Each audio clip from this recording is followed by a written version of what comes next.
High বন্ধুরা, আমি উদয় বলছি। অনেক দিন ধরে চিন্তা করছি কিছু একটা নিয়ে কথা বলবো। কী নিয়ে বলবো ভাবতে ভাবতে মাথায় চলে এলো আজকে একটু গাছপালা নিয়ে কথা বলা দরকার। গাছপালা আমাদের বিপদের বন্ধু, সময়ের বন্ধু, জীবনের সঙ্গী, সব কিছু মিলে এই গাছ আমাদের এক চরম বন্ধু, যেটা অনস্বীকার্য, যেটা বলতে বাধ্য। গাছের উপকারিতা থেকে শুরু করে সব কিছু আমরা গাছ থেকেই পেয়ে থাকি।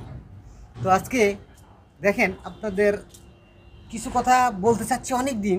এই যে গাছ, এই গাছটা ছোট্ট একটা গাছ হলেও এই গাছের প্রত্যেকটা পাতায়, প্রত্যেকটা এই মানে এক প্রকারের অক্সিজেন নিশ্চিত হয় সূর্যের আলোতে।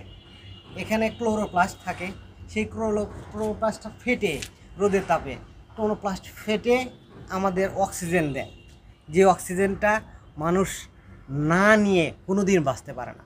সুতরাং বুঝতে হবে এবং জানতে হবে গাছ আমাদের বিপদের বন্ধু। গাছ, প্রত্যেকটা গাছ, এখানে শহরের মধ্যে গাছপালার পরিমাণটা অনেকটা কম, তাই অনেকে ছাদ বাগানে ছাদে গাছপালা লাগায়, যার কারণে পাবলিক সেখানে সুন্দরভাবে মানে প্রাকৃতিক পরিবেশের মধ্যে, যেখানে গাছপালা গ্রামাঞ্চলে বেশি, সেখানে আমরা শহরে অনেকাংশে কম, ছাদ বাগান করে মানুষ সেই অক্সিজেনটা নেওয়ার চেষ্টা করছে। আজ যেখানে যাবেন সেখানে দেখবেন ছাদে প্রচুর পরিমাণে গাছ লাগিয়ে সেখান থেকে অক্সিজেন পাচ্ছে, অর্থাৎ সে প্রাকৃতিক পরিবেশটাকে ধরে রাখার চেষ্টা করছে, ব্যালেন্স করার চেষ্টা করছে। আজকে একটা জিনিস বলবো, আমাদের হিন্দু ধর্মীয় শাস্ত্রে একটা গাছকে খুব বেশি প্রায়োরিটি দেওয়া হয়, সেটা সবাই হয়তো জানেন। সেটা কি জানেন? সেটা হচ্ছে আমাদের তুলসী গাছ। এই যে তুলসী গাছ, এই তুলসী গাছের অনেক উপকারিতা, সেটা বলে শেষ করা যাবে না। তবে উদাহরণস্বরূপ আপনাদের সাথে আমি একটা কথা শেয়ার করব। সেটা হচ্ছে, আজ থেকে 3 মান্থস আগে আমার বাচ্চা মায়ের সর্দি কাশি হয়। সে সর্দি কাশিতে আমার ছেলেরও যথারীতি সর্দি কাশি হয়। তারপর আমি সিদ্ধান্ত নিলাম এটা আসলে কেমনে আমি ফেস করে বুঝতে পারছিলাম না। কোনোভাবে জানতে পারছি যে তুলসী গাছের উপকারিতা থেকে, অর্থাৎ তুলসী গাছের রস খাইলে মানে বাচ্চা কাচ্চাদের কোনো সাইড ইফেক্ট হয় না এবং উপকারিতা অনেক বেশি। তাই আমি নিয়মিত প্রত্যেক দিন অ্যাট এ টাইম, মানে এক টাইমে, হয় সকালে কিংবা রাত্রে, আমি রাত্রে মেনটেন করেছি।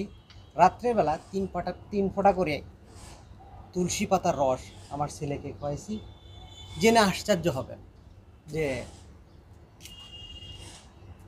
আফটার 3 ডেজ আমি এর ফিডব্যাকটা ম্যাজিকের মতো পাইছি।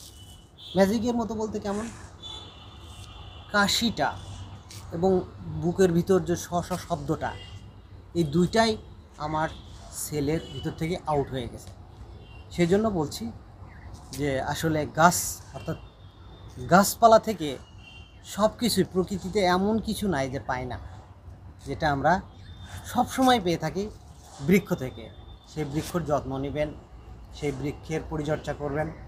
দেখেন এখানে কিছু চারা গাছ রয়েছে, সেই চারা গাছের যত্ন আমাদের রেগুলারই নিতে হবে, নিয়মিতভাবে। অতিরিক্ত রৌদ্রে এই গাছগুলো মূর্ছায়া যায়, যেটা এই গাছগুলোর জন্য অনেক ক্ষতিকর কারণ হয়ে দাঁড়াতে পারে। আমি আপনাকে উদাহরণস্বরূপ বলতে পারি, এই যে গাছটা একটু লালচে হয়ে গেছে, কিছু কিছু ডালপালা মারা গেছে, আপনারা দেখতে পাচ্ছেন, কারণ একে নিয়মিত পরিচর্যা করা হয় না। তবে এখন আবার নিয়মিত পরিচর্যা করা হয়েছে বিধায় গাছগুলোর দেখেন নতুন কুশি গজাইছে, ডাল থেকে পাতা বের হয়েছে, যেটা আমাদের মনে হচ্ছে যে গাছটা আবার পুনরুজ্জীবিত হয়েছে। কারণ কি, আপনারা দেখতে পাবেন এখন এটা স্যাঁতস্যাঁতে জায়গা। স্যাঁতস্যাঁতে মানে কি, এখানে 2 বেলা সুন্দর পরিমাণ মতো জল দেওয়া হচ্ছে, যেটা গাছটার জন্য অনেক বেশি উপকারী। তাই আমরা অতিরিক্ত জল বা অতি কম জল কোনোটাই না দিয়ে পরিমাণ মতো জল দিয়ে এই গাছগুলো পরিচর্যা করব।